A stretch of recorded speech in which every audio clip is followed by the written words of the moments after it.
Hi, I'm Rory from eSpares, and in this video I'm going to show you how to replace an internal hose assembly on a Dyson DC04.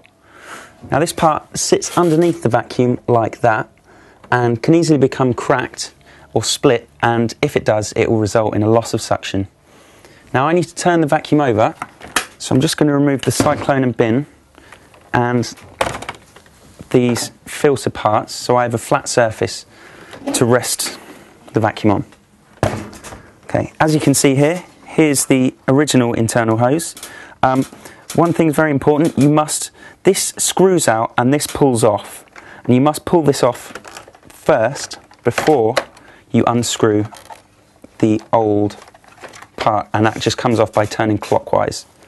Now I can just put on the new part in reverse order. You've got to screw it on first, so just get it in like that.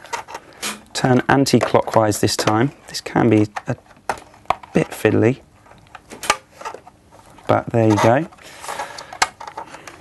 Turn it anti-clockwise. There you go, that's on. And now I just need to fit this end by pushing down. And there you go.